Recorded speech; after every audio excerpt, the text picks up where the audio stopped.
નમસ્કાર, જય હિન્દ, વંદે માતરમ.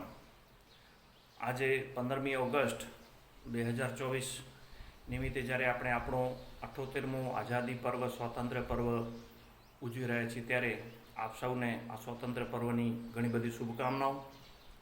આપણે બધા આપણા ઇતિહાસથી વાકેફ છીએ કે ઘણા બધા અનેક ક્રાંતિકારીઓ મહાપુરુષોના બલિદાન પછી આપણને મહામૂલી આઝાદી મળી. લગભગ 750થી 800 વર્ષ સુધી આપણે ગુલામ રહ્યા અને ત્યારબાદ આઝાદી મળી. આઝાદી મળી એટલે 1947 બાદ સંપૂર્ણપણે સત્તા છે લોકોના હાથમાં આવી, આપણા બધા હાથમાં આવી. એટલે કે સંપૂર્ણપણેની જવાબદારી પ્રજાની આવી. ત્યારબાદ સરકારની રચના તો થઈ. સરકારે ઘણી બધી આપણા માટે વ્યવસ્થાઓ ઊભી કરી. સરકારી શાળાઓ, આરોગ્યની વ્યવસ્થાઓ, રેલવેની વ્યવસ્થાઓ, વાહન વ્યવહારની વ્યવસ્થાઓ, ઘણી બધી સિંચાઈની વ્યવસ્થાઓ ઊભી કરી. પણ તમે જોતા હશો કે આઝાદીના 78 વર્ષ પછી પણ આ બધી જે સરકારી વ્યવસ્થાઓ છે જે આપણા માટે છે ત્યાં જાળવણીના નામે સાવ મીંડું છે.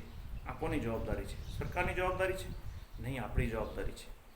મહાપુરુષોએ જે આપણને આઝાદી અપાવી છે તે આપણા વિકાસ માટે, આપણે એક નવા ભારતનું નિર્માણ કરી શકે એના માટે આપી છે. સરકારે આપણા માટે વ્યવસ્થા કરી, એ વ્યવસ્થાઓને આપણે જાળવીએ તો જ આઝાદીનો સાચો અર્થ પરિપૂર્ણ થાય એમ છે.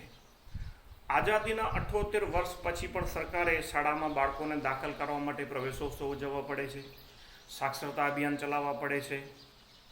ઘણી બધી એવી બાબતો છે જાણે કે આપણે આઝાદી એટલે આપણે સાવ કોઈ જવાબદારી નથી, બિનજવાબદાર નાગરિક તરીકે વર્તન કરતા હોઈએ એ રીતે દરેક બાબતમાં સરકાર આપણને કે વાતમાં સરકારને ઇવન કે તમારી જે ફેસિલિટી છે, તમને જે સુવિધાઓ મળે છે, રાશન કાર્ડની છે, રેશનિંગ દુકાનની એની સુવિધાઓ છે કે ઘણી બધી સરકારી યોજનાઓ છે, એ બધી યોજનાઓના લાભ માટે તમારા ડોક્યુમેન્ટ બનાવવા માટે પણ સરકારે અભિયાનો ચલાવવા પડે છે.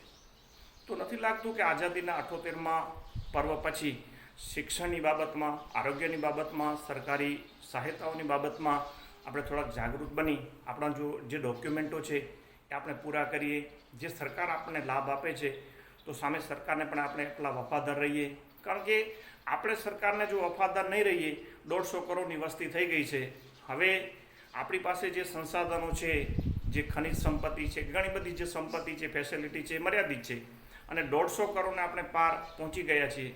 એમાંય પાછું સરકારને વસ્તી નિયંત્રણ માટે કાયદાનો વિચાર કરવો પડે. તો નથી લાગતું કે આપણે આપણી આ બધી જવાબદારીઓ આપણી છે. સરકારની જવાબદારી છે વ્યવસ્થા ચલાવવાની, આપણા માટે ફેસિલિટીઓ અને સુવિધાઓ ઊભી કરવાની.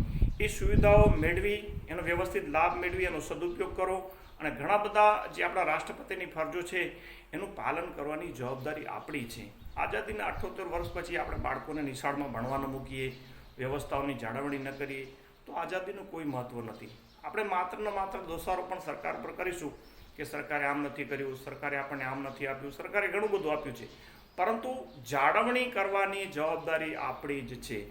જો સરકારે ઊભી કરેલી વ્યવસ્થાઓની વ્યવસ્થિત આપણે જાળવણી કરીશું તો જ ખરા અર્થમાં આઝાદીનો સાચો અર્થ પરિપૂર્ણ થશે, આઝાદી સાર્થક થશે. આશા રાખું છું કે આઝાદીના પર્વ પછી આપણે બધા સાથે મળી અને એવી પ્રતિજ્ઞા લઈએ કે સરકારને ઘણી બધી બાબતોમાં એની યોજનાઓ, એની વ્યવસ્થાઓ ચલાવવામાં આપણે બધા મદદરૂપ થઈશું અને મહામૂલ્ય આઝાદીની કિંમત આપણે સમજી અને એની જાળવણી કરશું. જય હિન્દ, જય ભારત, વંદે માતરમ.